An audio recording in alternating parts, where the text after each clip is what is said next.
મહાનગરપાલિકામાં વધુ એક વખત ભ્રષ્ટાચારનો પર્દાફાશ થયો છે। વરાછા ઝોનમાં આકારણી વિભાગમાં ફરજ બજાવતા ક્લાર્કને 3500 રૂપિયાની લાંચ લેતા એસીબીએ રંગે હાથ ઝડપી પાડ્યો છે। સુરત મહાનગરપાલિકાના વરાછા ઝોનમાં ફરજ બજાવતા આકારણી વિભાગના ક્લાર્ક રાકેશ શ્રીમાળીને લાંચ લેતા એન્ટી કરપ્શન બ્યુરો દ્વારા ઝડપી પાડવામાં આવ્યો છે। ફરિયાદી સાડીના વ્યવસાય સાથે સંકળાયેલા છે અને તેમણે પોતાના રહેણાંક મકાનમાં સાડીનો જથ્થો રાખ્યો હતો। આ મામલે ક્લાર્ક રાકેશ શ્રીમાળીએ ફરિયાદીને જણાવ્યું હતું કે રહેણાંક મકાનમાં વેપારી માલસામાન રાખવામાં આવતા મિલકતને ગોડાઉન તરીકે ગણવામાં આવશે અને તેના કારણે દર મહિને આશરે 12,000 રૂપિયાનો વેરો લાગશે। જો રહેણાંક તરીકેનો વેરો યથાવત રાખવો હોય તો લાંચ આપવી પડશે તેવી માંગણી કરવામાં આવી હતી।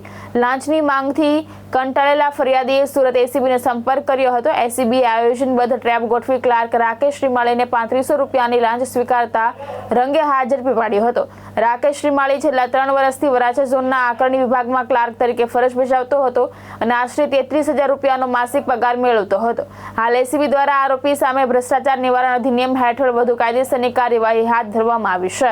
ગત રોજ એસીબીને ફરિયાદ મળેલી કે વરાછા ઝોનમાં આકારણી વિભાગમાં ફરજ બજાવતા રાકેશ ચંદુભાઈ શ્રીમાળી કે જેઓ આકારણી ક્લાર્ક તરીકે ફરજ બજાવે છે, તેઓએ આ કામે ફરિયાદીના જો કોમર્શિયલ વેરાની જગ્યાએ રેસિડેન્ટ વેરો જોઈતો હોય તો 12,000 રૂપિયા વેરો લાગશે, આમ કહી 3500 રૂપિયાની લાંચની માગણી કરેલી અને એ 3500 રૂપિયાની લાંચ સ્વીકારતા રેડ હેન્ડ પકડાયેલા છે।